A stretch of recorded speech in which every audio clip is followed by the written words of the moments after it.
Olá a todas e todos, está começando mais um episódio do nosso podcast Justificando, com temáticas hoje voltadas à quarentena. Eu sou André Zanardo, diretor de redação do Just, e queria agradecer muito a você que nos convida neste momento a adentrar em vossos lares. Chega junto, Mabô, mais um episódio à distância. Como é que está o psicológico por aí? O que você está sentindo diferente, Mabô? Você nunca imaginou que ia passar antes dessa experiência aí de coronavírus? Oi, gente. Oi, amigo, ouvintes queridos.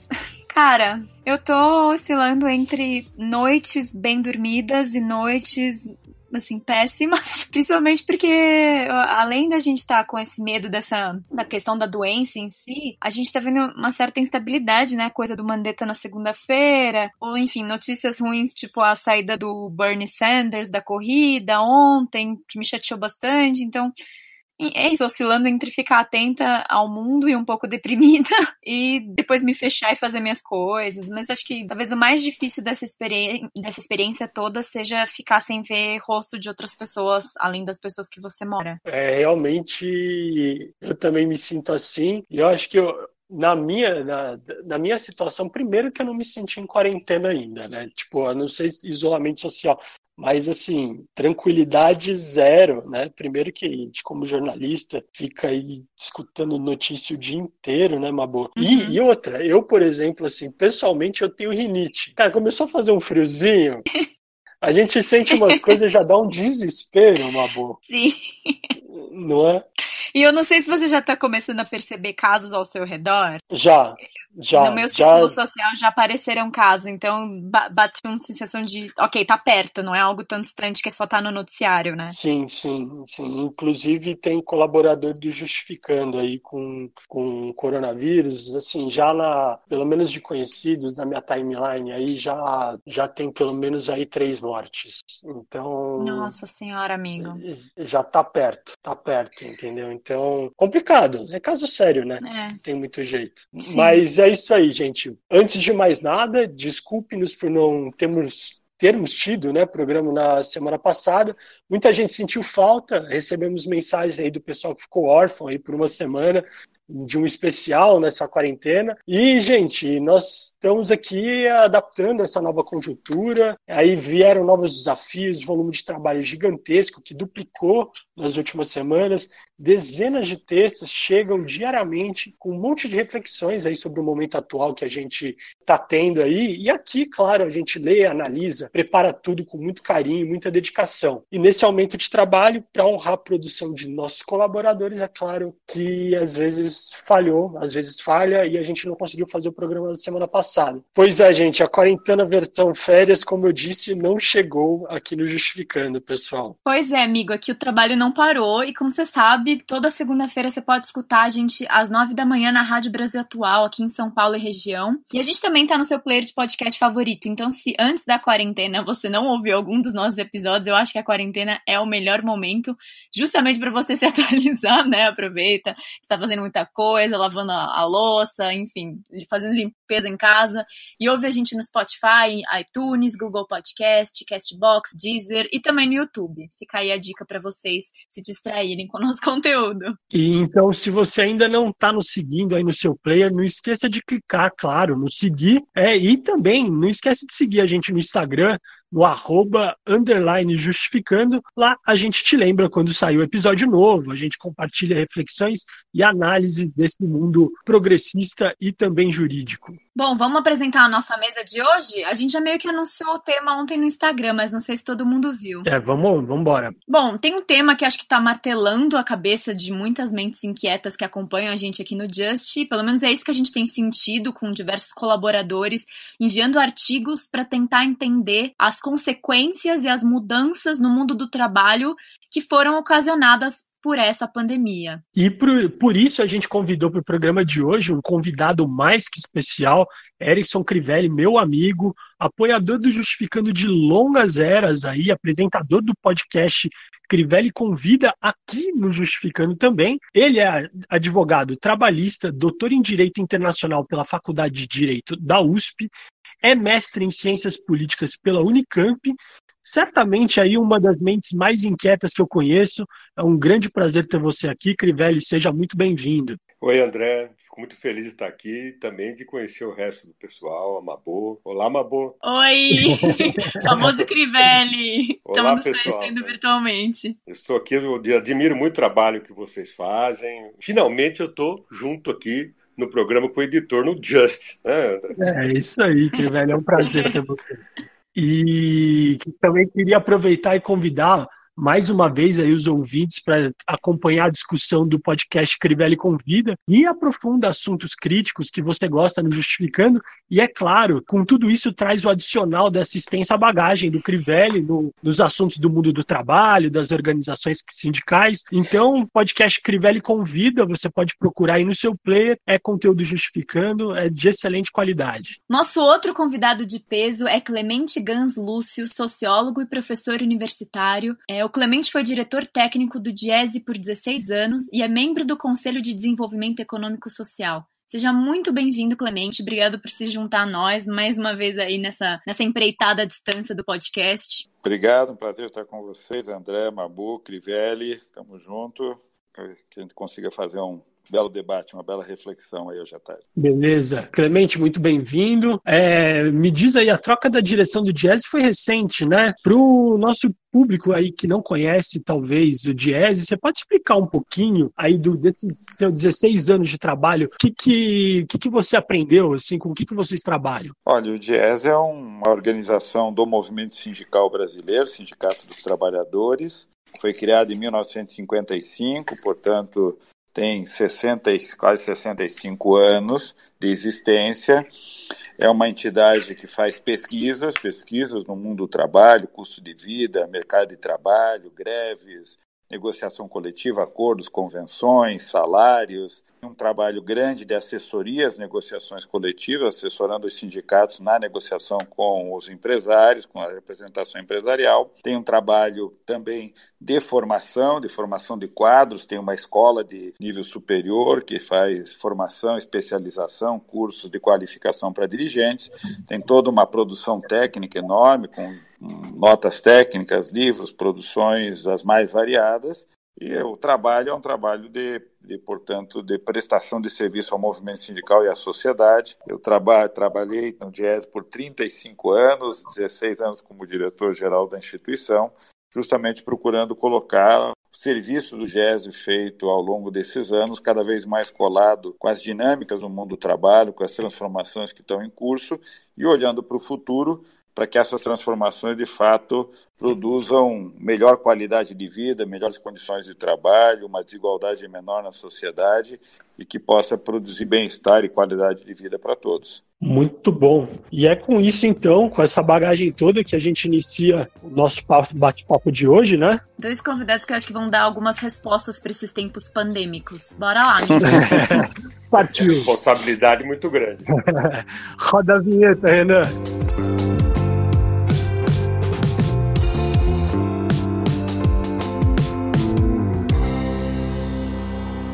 Bom, gente, vocês já devem estar aí cansados de saber sobre os índices da pandemia, número de infectados e tudo mais, mas o que dificulta nosso entendimento de hoje é sobre, primeiro, quando tudo isso vai terminar, e outra, a relação de trabalho das pessoas que estão se vendo presas nas suas casas e sem poderem ganhar o seu sustento, seja você trabalhador informal, você com carteira assinada, enfim, é uma luta do capital aí de gerenciamento da economia que a gente vai enfrentar nos próximos tempos.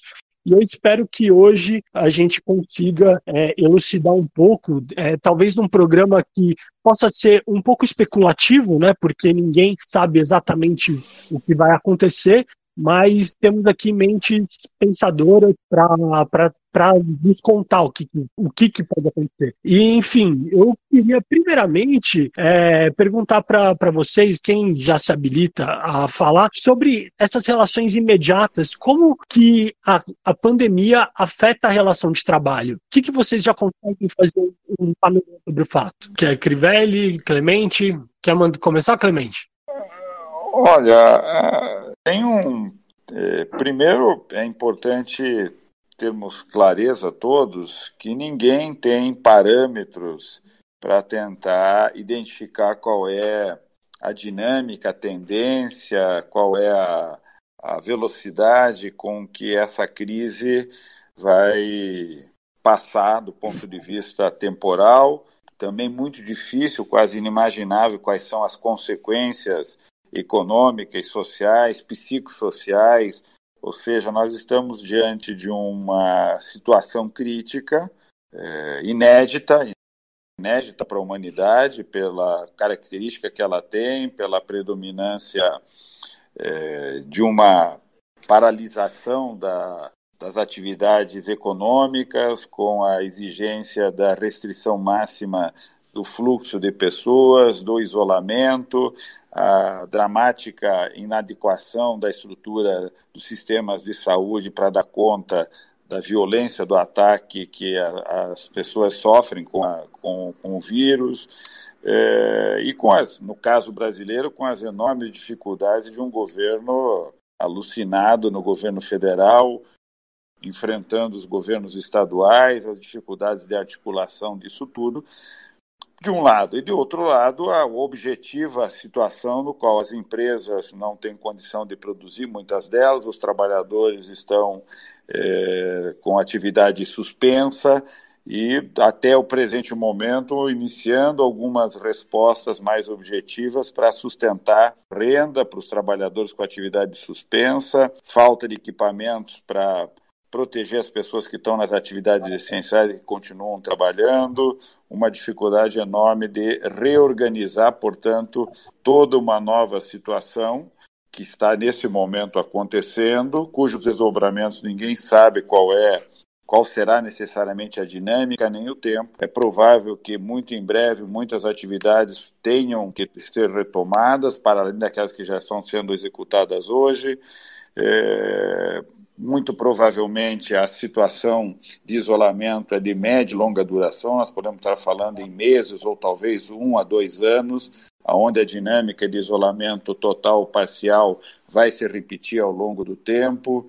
Uma nova forma de organização do sistema produtivo e do convívio social vai ter que ser colocado para evitar a gravidade desse problema gerar resultados muito ruins do ponto de vista da vida das pessoas, das condições sociais e econômicas, e outro é que ninguém sabe exatamente como que a economia resiste em uma situação como essa, e muito menos como ela volta a ter uma dinâmica produtiva passado o período mais grave da crise, mas convivendo com situações de instabilidade, onde a reincidência da necessidade de isolamento vem a se colocar. Então, são todos problemas inéditos, colocados para o planeta como um todo, ou seja, para a humanidade como um todo, de um sistema produtivo altamente hoje globalizado e integrado, com dependências estruturais absurdas. Nós estamos vendo aqui no Brasil a dificuldade para produzir máscara de proteção, porque nós não temos insumos básicos, as máscaras todas são importadas da China, e é uma verdadeira tarefa, uma hercúlea tarefa, colocar a nossa indústria para produzir por micro, pequenas e médias empresas a produção de máscara, porque nós não temos, às vezes, insumos para fazer a produção dessa vestimenta tão básica para o enfrentamento da crise. Ou seja, nós estamos observando reflexos múltiplos de todas as restrições, de todos os gargalos que nós temos numa estrutura econômica integrada, mais dependente de um país que deixou de ter sua base industrial robusta e estruturada, e as consequências de um país onde a desigualdade vai trazer graves consequências para a vida da população mais pobre, sem condição de isolamento adequado, sem as condições de uma proteção sanitária de água, esgoto, de moradia capaz de promover o isolamento, e sem uma condição da estrutura econômica oferecer isolamento para essas pessoas. Portanto, a estrutura de saúde não vai dar conta e, portanto, manter o máximo isolamento e retardar ao máximo que a curva se acelere de contágio é fundamental para preservar as vidas e depois vamos ver como é que a gente consegue reorganizar a economia e reorganizar o convívio social em um ambiente totalmente inédito, novo, para o qual nós todos vamos ter que nos preparar, criar os protocolos, a cultura, os procedimentos para um mundo que vai ser provavelmente bem diferente daquele que a gente vivia até então. Não necessariamente melhor. Espero que a gente tenha a capacidade de produzir um mundo melhor, mas isso será um desafio que nós vamos ter que superar daqui para frente. Que conjuntura, que conjuntura. Não é à toa que a OMS, um dos diretores da OMS, tratou esse caso que ele falou assim, o que a gente tem de mais próximo de acontecimento que possa equiparar a essa pandemia é uma invasão alienígena. Imagina... mais ou menos isso. Imagina escutar isso de um diretor da OMS. Então, realmente é um cenário absurdo, né? Vocês viram o texto da Lilia Schwartz essa semana? Que ela falou, enfim, ela fez uma análise de que essa pandemia marca efetivamente o fim do século XX, né? Porque o século XX, apesar de temporalmente já ter acabado, ele simbolicamente terminou com esses últimos 100 dias que mudaram aí a dinâmica do mundo e que a gente vai olhar para trás como um marco, enfim, histórico que abalou as estruturas, né? Eu não sei, acho que pode até ser otimista achar que acabou só o século XX. Acho que acaba uma era enorme que começou a ser construída lá no final do século XVIII, né? Uma noção de modernidade, de criação de um Estado moderno, do direito centralizado, do direito universal. Tudo isso já vinha num grande processo de crise ao longo aí desses últimos anos, o crescimento do populismo de direita, enfim. Eu acho que o cenário é muito ruim. Mas eu dizer para os ouvintes o seguinte, existe uma dica aqui para se conferir algumas informações sobre a crise no mercado de trabalho, é olhar para o relatório Covid-19, que a OIT já tem 2 relatórios que a OIT subiu, onde ela mostra tanto as políticas que estão sendo adotadas com relação ao mercado de trabalho, renda mínima, enfim, todas as proteções, e é fácil acessar, está logo na página de abertura, que é ILO, né, International Labour Organization.org, logo na abertura da página, vocês vão, em cima já aparece o Observatório da OIT, Covid-19, ali tem muitas informações, mas é só para, eu acho, ouvindo o relato eloquente do Clemente, realmente, assim, o pior é o seguinte, não tem muita saída, né? Nem aeroporto, nem ônibus para Montevidéu está podendo ser alternativa válida para ninguém. Eu acho o seguinte, a gente tem uma confluência para os trabalhadores brasileiros, é uma situação particularmente muito ruim, porque a gente vem de uma crise econômica profunda, de uma crise política que não encerrou, quer dizer, nós estamos somando camadas geológicas de uma crise política que vem desde 2013, está longe, um ciclo de crise que está longe de se encerrar, uma revolução digital que está desorganizando o mercado de trabalho, o setor industrial está encolhendo de forma acentuada, não só por ausência de política industrial, mas por própria consequência da Revolução Industrial, como o Clemente bem citou. A gente tem uma reforma de Estado antidemocrática, acho que mais de 30 conselhos com representação da sociedade civil fechados, então significa dizer que o espaço digamos, de porosidade do Estado para a sociedade civil está encolhido, e há francamente, uma política antissindical. Está sendo feita uma reforma pelas bordas, né? O governo, esse assunto não aparece centralmente na agenda dessa reforma do Estado, mas está se fazendo desde o início da posse do governo Temer uma políticas sequenciais de enfraquecimento financeiro dos sindicatos e enfraquecimento do papel social, político e, sobretudo, institucional dos sindicatos, como foi construído lá nos anos 30, mas, sobretudo, com o assento democrático da Constituição de 88 e que vinha sendo muito valorizado por todos os atores sociais, né? O que eu acho agravante de tudo isso, que com o crescimento do setor de serviços, é exatamente o setor de serviços que é mais atingido por esse processo da pandemia. Por quê? Porque é ali que o setor de informalidade ou de relações flexíveis está em forte expansão, né? O trabalho por demanda em aplicativo é no setor de serviços. Ali você tem a criação de postos de trabalho aos milhares e sempre com um salário médio muito baixo. Depois o Clemente pode falar mais sobre isso, porque ele domina muito melhor essa questão de política salarial do que eu. Os salários são mais baixos. E os setores organizados do setor de serviços, que é o setor pequeno, se eu estiver enganado, até gostaria de ouvir o Clemente sobre isso, ainda é uma parte menor, e estão, naturalmente, por todas essas razões que eu expus aqui, entram nesse processo de crise sanitária mais enfraquecidos do que estariam no cenário de 5, 6 anos atrás. Então, digamos o seguinte, você tem, não bastasse a digitalização do trabalho, que já alcança largas faixas do setor de serviço, inclusive aqueles que trabalham no setor financeiro, em fintechs, etc. Você tem agora um volume monumental de pessoas que foram colocadas no isolamento social, que deixam o escritório tradicional e passam a trabalhar também online. E que é uma geração que não são dos millennials nem da geração Z, né? Não é da turma do André Zanardo, que está acostumado a trabalhar, estão acostumados a trabalhar online, né? É assim mais ou menos parecido comigo, entendeu? Jogado para trabalhar no computador. Isso é uma mudança drástica e brutal na rotina diária das pessoas. Hoje eu imagino, em defesa da minha geração, que tem milhares de pessoas que estão sofrendo um processo de adaptação. E eu li agora essa semana um artigo de uma professora do Departamento de Ciência Política da Universidade de Genebra, a Mary Max. Ela diz o seguinte: vai ser difícil, eu acho que ela tem razão, colocar esse gênio digital que agora foi alavancado de forma monumental e avassaladora pelo isolamento social, colocar esse gênio de volta dentro da garrafa. Porque se vocês olharem a informação que eu tenho, que tem um dos maiores bancos privados do Brasil, já colocou, além daqueles que já trabalhavam, mais 40 mil pessoas em casa. Claro que existe, não é apenas uma, digamos, uma movimentação de má fé do capital financeiro, é que muitas pessoas foram, inclusive, porque já apresentavam doenças anteriores, e faz parte, inclusive, da pauta de negociação com os sindicatos.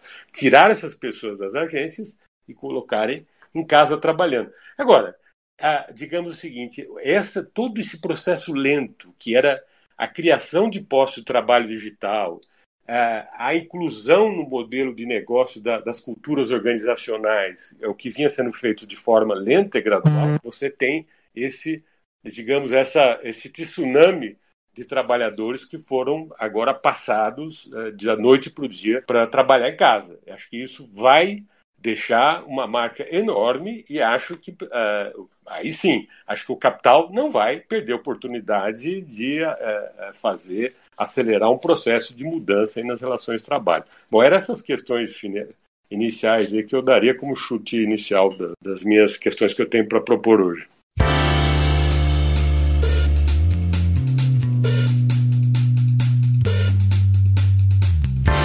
Então, pelo que eu estou entendendo da reflexão que vocês dois trouxeram, dá para a gente tirar como conclusão que as medidas de proteção ao trabalhador no Brasil, nesse momento, não vão ser suficientes para dar conta dessa crise sem precedentes.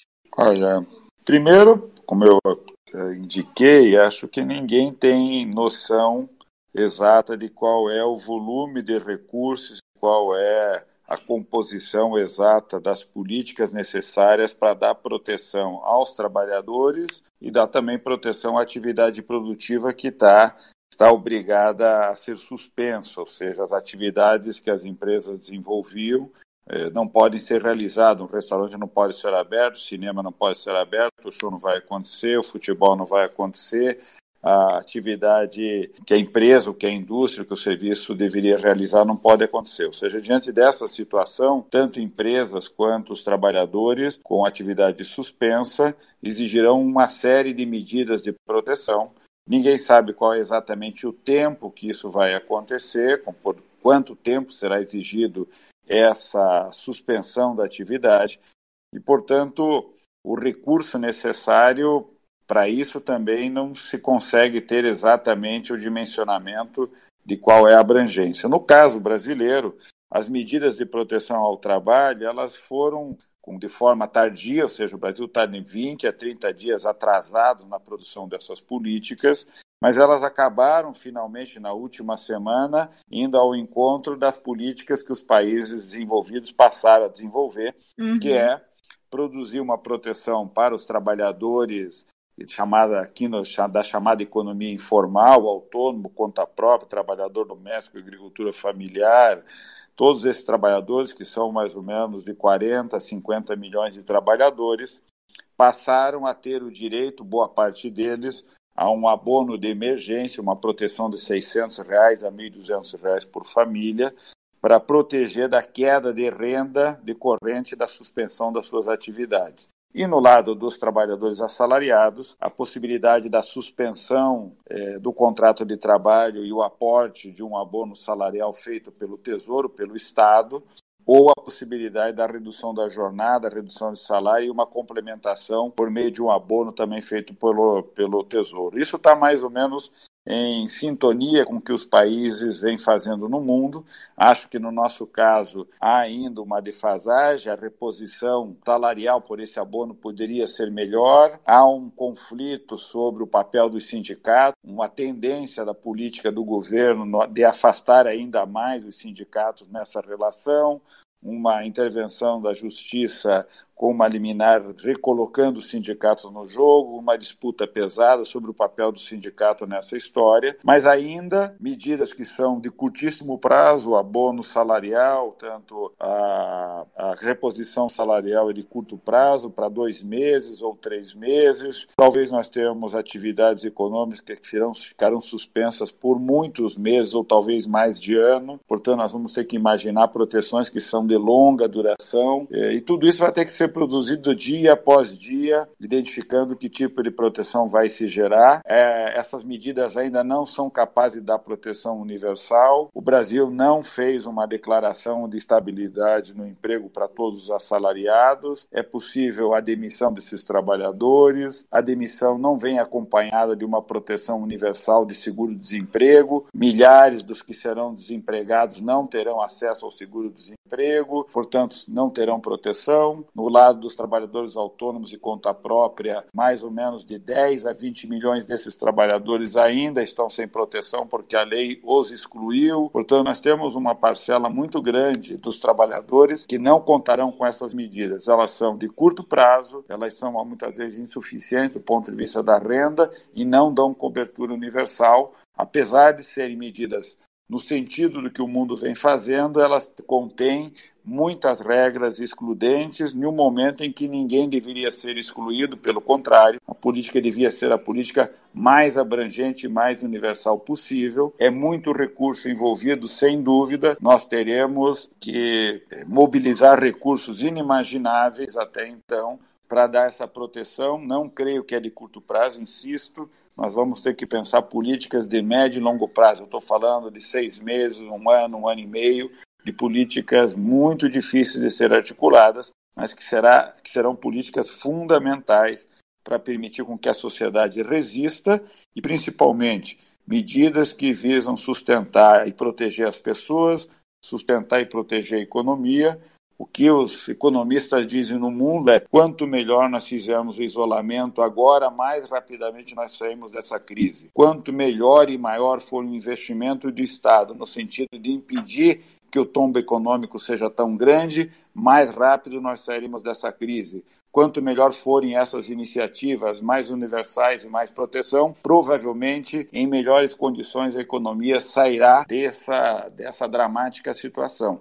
Tudo isso é inédito, contrário a tudo aquilo que o nosso ministro da Economia acredita. O mercado não traz a solução, o mercado está desesperado pedindo para o Estado resolver o problema, o mercado não traz orientação, o mercado pede orientação e, nesse momento, a orientação vem do Estado, do governo, da presidência, do Congresso, da Justiça, e essa é uma carência que nós temos no Brasil, porque o governo federal desorienta, desorganiza, afeta a coordenação, coisa que faria muita diferença se nós tivéssemos um governo central capaz de coordenar os entes federados para articular a nossa resistência da melhor capacidade, da melhor maneira possível. Vamos fazer o que é possível, mas a ausência dessa coordenação será sentida no futuro e a nossa saída da crise vai depender de uma série de coisas que nós conseguirmos fazer daqui para frente, com os governos estaduais, com o Congresso, com o próprio Judiciário, com os sindicatos se envolvendo, com o papel da imprensa, da mídia, o debate, as alternativas. Tudo isso fará muita diferença para produzir uma proteção substantiva para os trabalhadores e, ao mesmo tempo, uma condição da sociedade se organizar para sair dessa crise. Espero que a gente consiga fazer uma saída onde nós tenhamos capacidade de ser protagonista de uma sociedade melhor, menos desigual, justa, muito diferente daquilo que a gente vinha tendo até agora. Espero que esse sofrimento todo traga às pessoas a clareza de que nós temos a responsabilidade de produzir uma sociedade diferente, inclusive para não sofrer consequências como essa que nós estamos sofrendo agora. Acho muito bom esse panorama que vocês trazem, que é um panorama bem pé no chão mesmo, da dificuldade que é esse processo, a necessidade que a gente teria de um governo cooperativo que não está acontecendo. E ontem a gente soltou no nosso Instagram a possibilidade das pessoas mandarem algumas perguntas para vocês, e algumas perguntas, grande parte vieram de ordem bem prática, porque elas querem saber como que afeta diretamente na vida delas, né? Então eu já queria ver se vocês poderiam responder, por exemplo, como que fica os casos de empresas que estão demitindo em massa. Isso é possível? Até onde que vai a lei? Onde que pode? Crivelles, pode ajudar a gente? Bom, André, nós tínhamos uma decisão que a gente chama de leading case do TST que barrava a demissão em massa. Mas a reforma trabalhista de 2017 permitiu expressamente a possibilidade de demissão em massa. Alguns sindicatos, ainda assim, continuam tentando, na justiça, barrar. Eu acho que é possível tentar, mostrando a situação de calamidade pública, né? Porque hoje, digamos o seguinte, esse cenário é um cenário que a gente poderia chamar juridicamente de força maior, mas para o judiciário trabalhista, pelo menos do primeiro grau, ele tem um corte muito conservador, né? Então eu não ficaria extremamente... Mas eu acho, trabalhando a ideia de que no período de força maior, apelar para o judiciário por uma medida liminar, coletiva, que barre as demissões em massa, inclusive em função de que o Congresso vem discutindo políticas para manter a atividade econômica, para proteger os trabalhadores, ainda que com condições econômicas exíguas comparativas ao resto do mundo. E aí também tem a pergunta aqui da Isabela, ela pergunta sobre a obrigação do pagamento do Vale Transporte e do Vale Refeição. Se a pessoa está fazendo aí o trabalho dela em home office, a empresa ela precisa pagar o Vale Refeição dela, o Vale Transporte ou não? Veja, do ponto de vista formal, você poderia suspender o Vale Refeição, mas manter a cesta básica. Porém, as empresas não podem praticar uma política discriminatória. Suspende de alguns e de outros não. Então eu diria que as empresas não devem fazer, porque isso gera um reflexo discriminatório em relação, porque na maior parte das empresas tem parte que está em home office, outra parte não, e isso gera uma desigualdade de renda. Acho que pode ser também depois reparado pela justiça. Então eu acho que é até recomendável que isso é uma situação de insegurança criada, que eu acho que eu recomendaria até ao empresário, se alguém me perguntasse, não faça isso, pode barrar isso na justiça.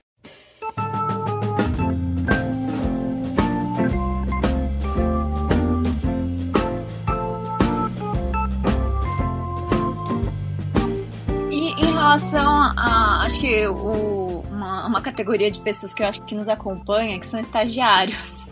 Eu acho que deve ter muita gente que ouve justificando que é estudante, então está estagiando pela primeira vez. E aí perguntaram aqui como é que fica a situação do estagiário, se a empresa pode reduzir a bolsa. Não, ele não pode reduzir a bolsa, inclusive o valor e não é empregado. Primeiro vamos recordar que estagiário não é empregado. Tem a situação do aprendiz, que é um contrato de trabalho, mas é uma outra situação. Mas o estagiário, especificamente, ele não é empregado e a bolsa não pode ser reduzida.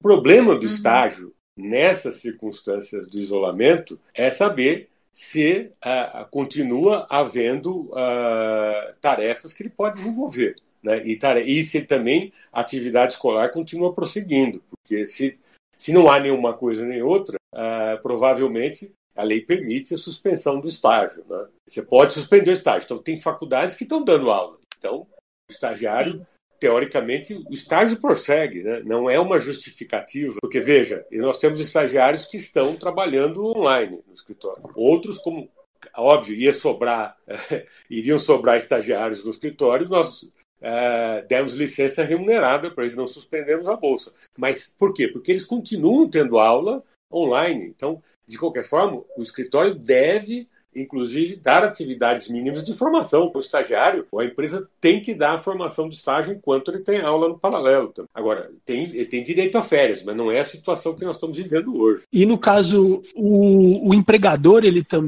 pode forçar o trabalhador a ter que trabalhar, a se expor ao risco dentro do trabalho, mesmo com todas as recomendações, seja da mídia, seja dos governos estaduais falando para ficar em casa. Como é que é essa relação? Não, ele não pode expor. Se houver evidências objetivas de que está expondo o trabalhador ao contágio, o empregador tem que colocá-lo em trabalho online, home office, enfim, ou colocar em licença remunerada, né? Nessas últimas semanas já tem várias decisões de justiça mandando os empregadores entregarem equipamento de proteção individual. Por exemplo, vigilantes. Eles trabalham dentro de agência, então precisam de máscara, eles precisam de álcool gel disponível para poder se proteger. Enfim, essas são decisões que a Justiça manda, através de ações coletivas, tem mandado os empregadores usarem. Óbvio que nós temos, no cenário que nós temos de baixa sindicalização e nesses setores onde tem um crescimento da informalidade do trabalho ou de um trabalho que passa por fora da legislação trabalhista, você pensar centenas de pessoas que trabalham nas plataformas financeiras que não trabalham na condição de empregado, trabalham como PJ, pessoa jurídica, enfim, esses trabalhadores não têm acesso fácil a um sindicato para que o sindicato tome medidas. Então, tem dois caminhos: denunciar o sindicato e denunciar o Ministério Público. Se não houver representação, o Ministério Público ainda é um caminho que o trabalhador deve procurar nessas situações de... Legal. E aí gostaria de fazer uma pergunta também sobre... se no caso não está se iniciando uma nova classe de acidente de trabalho, é possível de se entender dessa forma? Bom, se o trabalhador trabalha sem os devidos equipamentos de proteção individual e condições sanitárias de risco, isto pode acarretar caracterização de doença profissional, porque ele adquirir uma doença porque foi obrigado a se expor ou foi exposto pelo empregador. Isso pode acarretar consequência. Não é uma classe própria, porque nós já temos, infelizmente, André, nós temos um volume muito grande de doenças profissionais, além das doenças, as outras doenças, as doenças decorrentes por outras causas, mas as doenças decorrentes do mundo do trabalho, o Brasil é um dos campeões mundiais disso.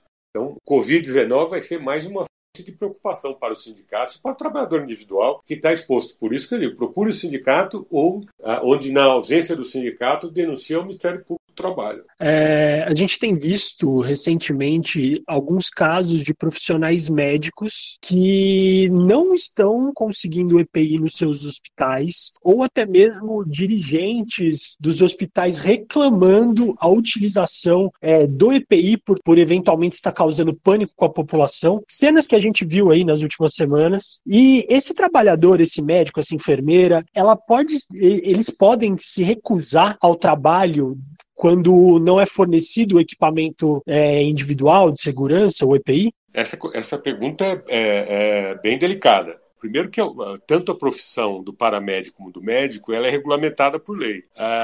Veja, a ausência de equipamento de proteção individual numa situação de emergência, nem médico, nem paramédico podem se negar ao socorro. Fora da circunstância de emergência, podem se negar a entrar, por exemplo, no horário de trabalho, desde que não esteja presente a circunstância de emergência. Eu só faria a observação seguinte: do ponto de vista prático, isso, mais uma vez, precisa diálogo com o sindicato e diálogo com o Ministério Público, se for o caso, porque a gente não sabe a circunstância prática em que o hospital não tenha equipamento suficiente porque ninguém estava preparado para um volume tão enorme de pessoas para atender. Ou outras circunstâncias, o empregador já é, digamos, um habitual descumpridor dessas regras de segurança e higiene no local de trabalho. Então, as regras de proteção sanitária do trabalhador, elas são permanentes, né? Eventualmente, no caso da pandemia, pode ser que não haja o suficiente. Então, por isso que eu diria,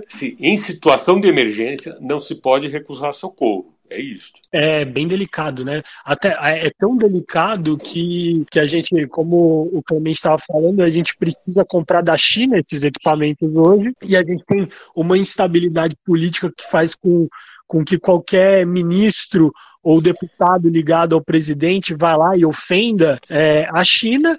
A China, no caso, tem 93%, acho que é acima de 90% da produção desse tipo de equipamento no mundo. Então, é praticamente um monopólio e a gente precisa ter acesso a eles. Felizmente, o Ministério da Saúde ligou, conversou com o pessoal da China e restabeleceu a situação, mas isso poderia ser uma situação recorrente, faltar equipamentos, muitos equipamentos, e os médicos ficarem completamente expostos, né, nesse problema todo. Pessoal, sobre o que a gente estava falando, enfim, toda essa situação muito atípica, eu acho que parte do, não sei, uma análise minha, acho que parte do desespero, talvez, do Bolsonaro, seja que ele, enfim, ele não tem como apresentar números bons da economia diante de tudo que está acontecendo. Acho que já não apresentaria números assim muito animadores antes, porque a gente sabe que nesse primeiro ano de governo a coisa já não estava, o PIB não estava tendo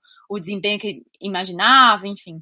Mas eu acho que uma parte desse desespero é porque ele era um candidato que acho que veio muito com essa coisa, essa bandeira de reconstruir o país que o PT quebrou, e agora ele está no meio de com um negócio na mão que acho que ele não tem a menor noção de como lidar, e sabe que, enfim, todos sabemos que isso vai ter um efeito nefasto para os países na situação financeira mesmo, mas agora ele tem dito que ele pode fazer um decreto. Ele falou outro dia no Datena, eu acho, que ele estava se coçando, que ele tinha um decreto aí na mão para retomar as atividades comerciais. E, enfim, como é que vocês veem essa possibilidade, assim, seja num projeto de lei ou num decreto, de retomar as atividades agora? Não só do ponto de vista da saúde pública, mas acho que também do ponto de vista do risco que ele quer expor os trabalhadores, né? Enfim. Bom, Clemente, eu vou fazer uma introdução. Primeiro que, assim, o STF já tem uma liminar que foi dada, se não me engano, pelo ministro Alexandre de Moraes, dizendo que a competência dessa matéria, ou seja, de administrar o isolamento social, pertence aos estados e aos municípios. De qualquer forma, a gente tem que recordar a incoerência, digamos, com que o Bolsonaro trata essa questão, porque o Poder Executivo, ou seja, o presidente da República, enviou um pedido de declaração de estado de calamidade para o Congresso Nacional e que, por fim, emitiu um decreto legislativo. Portanto, nós estamos sob o regime jurídico de estado de calamidade, né? Então, mas parece que é calamitoso também a capacidade de compreensão e comportamento do presidente da República, né? Clemente, complementa para a gente aí. Primeiro, acho que tem uma observação internacional de que os países que insistiram nesse chamado isolamento seletivo ou parcial, todos eles quebraram a cara, né? Todos eles estão sendo obrigados a reverter essa decisão, indo para isolamentos mais radicais, com gravíssimos custos sociais, com mortes, com elevação radical da taxa de contaminação, com o colapso do sistema de saúde. Nós estamos falando dos países centrais.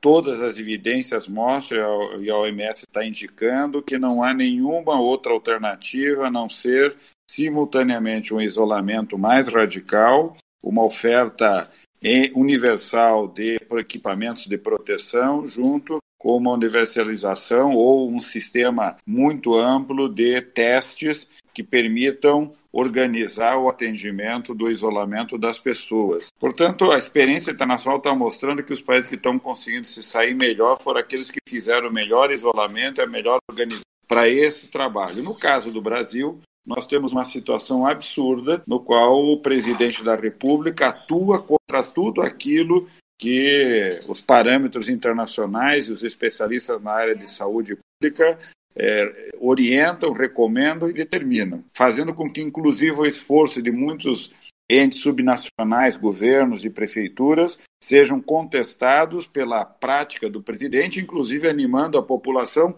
que, desinformada, necessitada de renda ou acreditando que isso não é um problema sério, atuam contrário àquilo que nesse momento os países e os governantes têm orientado. Não é simples para um governante determinar que a população de um país fique confinada em isolamento do jeito que o combate à pandemia exige. E ainda ter um presidente que atua no sentido contrário tem feito com que as nossas condutas do ponto de vista do isolamento sejam erráticas, não porque não necessariamente os governos estaduais não estejam agindo, mas porque de fato não há uma coordenação e não há um investimento nesse sentido. Os próprios meios de comunicação informam com tendências diferentes aquilo que deve ser feito. Há uma dificuldade enorme do ponto de vista da renda, da condição de trabalho, e é evidente, tudo indica que nós viveremos nas próximas semanas uma situação bastante dramática, esgotamento do sistema de saúde, o aumento grande das mortes.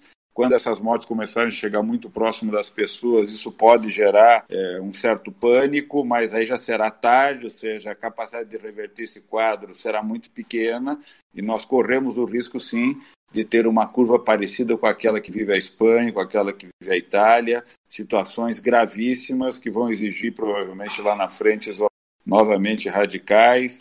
Tudo isso criando muita confusão e muita dificuldade. Ou nós teremos uma situação de muitas mortes, uma situação social dramática, com dificuldades enormes, com consequências econômicas enormes, num país com desigualdade, com todas as consequências que nós temos aqui.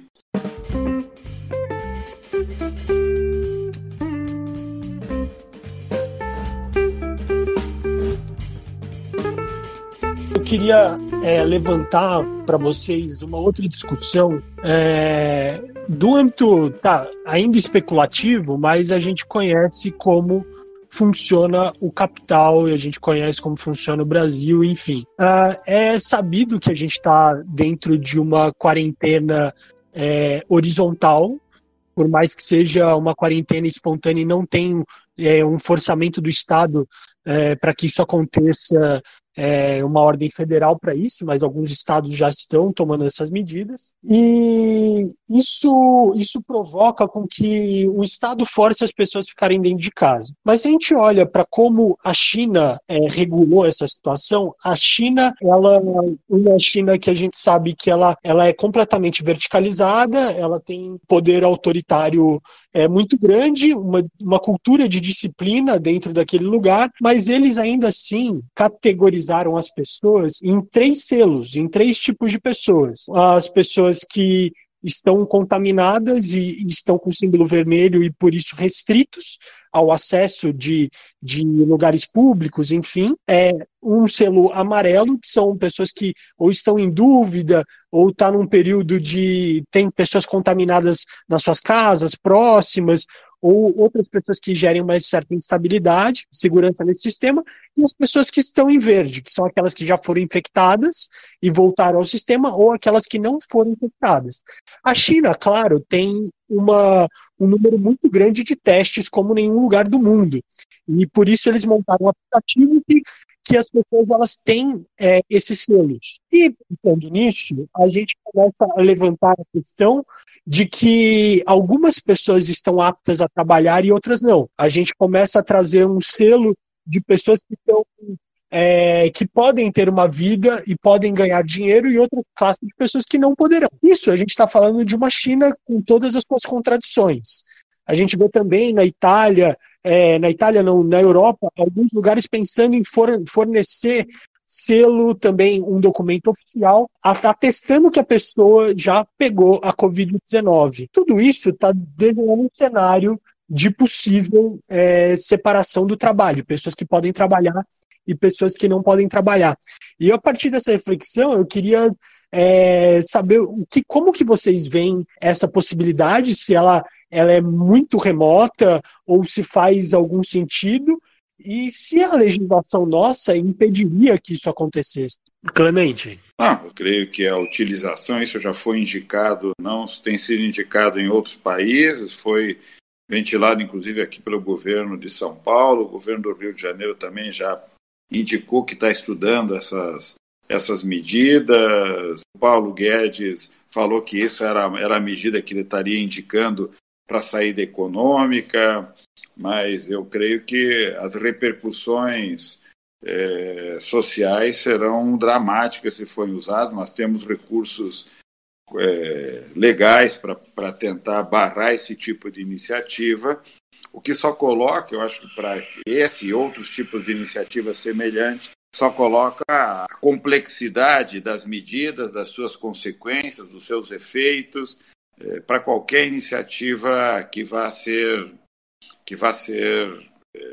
coordenada, puxada, iniciada em qualquer saída. Nós estamos falando dessa repercussão social que é dramática. Podia dar 500 exemplos sobre repercussões sociais, econômicas, políticas, das mais variadas. Se nós vamos ter eleição, não vamos ter eleição. Se nós vamos fornecer insumo para produto A, produto B ou produto C, para tal empresa, para tal país. A China hoje domina, como você disse, o fornecimento desses equipamentos básicos. Ela não tem como fornecer para o mundo todo ao mesmo tempo. Ela escolhe para quem ela fornece primeiro. Bom, nós estamos vivendo problemas que são objetivos de uma determinada forma de organização, e as decisões que porventura venham ser tomadas, as políticas, as iniciativas, todas elas terão muitas consequências. Essa, que é do chamado passaporte da imunidade, pode conter uma exclusão, preconceitos, uma segregação muito grave na sociedade. Como o Critério já falou, já enfrentamos isso no passado, já foram criados preceitos, conceitos contrários a esse tipo de resultado. Espero que nós não caminhemos para esse tipo de iniciativa e sejamos capazes de criar outras abordagens que, na verdade, incluam, que protejam, que criem cooperações de solidariedade e não exclusão, segregação e preconceito. Sim, e inclusive eu vejo que para que essas medidas funcionassem, seria necessário um Estado tão autoritário quanto um Estado chinês, para as pessoas serem coibidas de saírem de circular, e eu acho que isso seria também um grande tiro no pé, porque a partir do momento que você segrega essas pessoas, coloca uma classe produtiva e uma classe improdutiva, você vai forçar com que essas pessoas que não foram infectadas, mas não podem, elas querem se sentir imunizadas, que elas queiram talvez contrair o vírus, porque você vai falar assim, eu tenho 20 anos de idade, para mim vale o risco, eu tenho 25 anos, 30 anos, vale o risco, e aí a gente acaba tendo efeito inverso do achatamento da curva e no outro sentido, né? Você estaria estimulando um tipo de roleta russa a partir de uma política pública, o que seria um absurdo, mas coisas desse tipo podem acontecer, isso não é uma distopia necessariamente, na verdade, é consequência de políticas ou de decisões equivocadas que têm resultados de impactos graves sobre a sociedade, sobre a organização. De fato, tudo isso vai precisar ser muito bem pensado. Sim, com certeza. E é isso, Mabô. Vamos encerrar? Gente, achei muito poético que agora no finalzinho da explicação de algum de vocês eu escutei um sino batendo no fundo. Passando no apocalipse, não sei o que. Adorei, mas eu achei poético. Eu falei, ok, deu 6 horas, é a missa 6. Exatamente, do ladinho aqui da... Ergue as mãos para os céus, cada um se agarra na sua fé. Mas, queria agradecer muito vocês terem topado. A gente sabe que essas empreitadas virtuais não são fáceis. A gente pena com tecnologia. Estamos dependendo dela mais do que nunca para conseguir levantar o programa. Então, obrigada por se disporem a tentar fazer essa gravação com a gente. Eu achei que foi um papo, assim, super profundo. E vocês conseguiram, ao mesmo tempo, responder muitas questões assim, práticas do cotidiano que vão vir daqui para frente. Então, muito obrigada pela participação. Valeu, Clemente, valeu, Crivelli. Venham mais vezes para o programa. E eu espero que na próxima fisicamente, né, que a gente se veja, mas, enfim, não sei se estou sendo otimista demais. Eu queria agradecer muito, são pessoas que nos honram muito aqui, tá no programa, com agendas apertadíssimas. Muito obrigado, Crivelli, muito obrigado, Clemente. Um prazer estar com vocês aqui, tchau, até a próxima. Querem deixar Obrigado. Redes sociais, pessoal? Prazer. Vocês têm alguma indicação de Instagram aí? Eu me sinto muito realizado de ter participado aqui do programa e as pessoas podem procurar www.crivelli.com.br ou Crivelli Advogados no YouTube. Vai lá e clica no sininho. É isso aí. Vai. Também não esqueça, pessoal, como a gente já falou no começo do programa, podcast do Crivelli. Crivelli, no caso, não como convidado, mas como apresentador no podcast Crivelli Convida. Crivelli com 2 L's e I. Você encontra aí no teu podcast igual que você escuta aqui toda semana. Você pode acompanhar o programa dele, que é sensacional. É isso aí, gente. Muito obrigado. Continuem ouvindo a gente na Rádio Brasil Atual. Eu não sei se muitas pessoas estão ouvindo pela rádio. Eu não sei, né? Porque a rádio também... Fiquei pensando, muita gente ouvindo pro trabalho. Eu não sei como isso está mudando também as relações com os programas de rádio. Mas eu espero que muita gente ainda nos ouça de alguma forma pela Rádio Brasil Atual, que é nossa parceira aí há mais de um ano. Já fez um ano? Já tem um ano aí. Tamo junto. Morrendo de saudade do povo da rádio, inclusive. Verdade. A gente...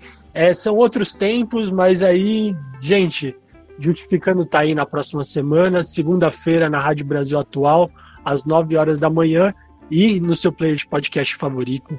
Você nos encontra aí nas quintas-feiras. Um grande abraço, um beijo a todos, até a próxima semana. Valeu!